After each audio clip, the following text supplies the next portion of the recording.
not so not so dynamic. Fellow Toastmasters, the club that has the most dramatic and inspiring speakers, my friends. I intend to tell you about the trip I took, the reason I took it, and the results that I got from it, which were very pleasing. Haven't seen my kids for several years. Haven't been up to Seattle for 10 years since I retired, 11 years. But I feel like I had to go back because my grandkids are growing up and they're not knowing me. They don't know Papa. So I have to go and spend some time with them. And this was the first big trip that I made with them. I went to Seattle about 10 years ago to work for Boeing because McDonnell Douglas was going down and Boeing was still going strong. Real easy. Called the family together and I says, guess what? This is a no-brainer. I'm moving to Seattle because of work. Anyone that wants to come with me, I'll be delighted. If you don't, then I'll come down to visit you. They moved. I moved and started with Boeing. They moved up, and they loved it, much to my surprise. They loved even the weather, the snow and the ice and the cold, the rain mainly. They loved it, so they stayed. And I stayed for 10 years until I retired. I retired when I was 65. When I was 65 and one day I moved back down, only because of the weather. I can't, and as I grow older, I can't handle cold, gloomy, wet weather. So, but Washington is beautiful. In the summers, it's gorgeous. It is really the evergreen state, but in the summers.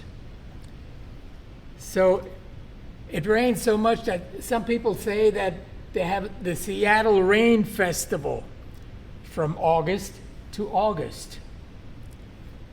And they say that some of the kids are born with webbed feet. I've actually seen golfers out in the course golfing in the rain. They're fanatics. Not for me, I'm out of there. But how are my kids doing? They're doing great. They all have good jobs, careers. They have homes, married, children. They're all settled. So my legacy is set in Seattle. The colony of Mexicans in Seattle are firm and they're staying and prosperous. They love me. I was glad to see that they still love me. They love me with delectation. And they want me to stay up. They want me to stay up in Seattle. And I tell them no thanks, but no thanks. I've had enough of it. I'm living down here. But look what happens. They feel sorry for me. And for us. They say the Californians, how can you stand that heat? It's blistering heat down here. And why, what do you, they think we live in Mojave Desert or in Palms, in Death Valley. No, we're doing fine. They also think that we're all materialistic. So maybe some are. But then I look up there and all my kids have big, beautiful homes, 2-3-story, on big lots surrounded by trees and nice, shiny new cars. I said, who's materialistic? And then they think that we're all gun-toting. And they say, oh, that place is dangerous. Everyone's armed to the teeth. And I say, well, I don't know. As I recall, last year there were riots and there was destruction in Seattle. People killed and neighborhoods blocked off. No police zones and all of that. Who's gun-toting? They also think we're racist and political. They don't like our political. Racist. We love everybody. And political, well, it's true. They're all very left, and they think I'm right of Attila the Hun and Genghis Khan. Well, maybe so. So in conclusion, there is a conclusion. And it's good to give a conclusion because people get comfortable in their seats. And they say the end is coming.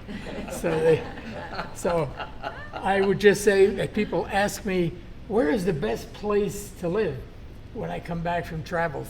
And I say, well, the best place, number one, is USA. And then there are some good states and some lesser states, but they're all generally good. Good states, good country. But the thing is to select where you're more comfortable, what you know better, where your friends and family are, but where you have good climate. Mr. Toastmaster. Thank you, Malcolm.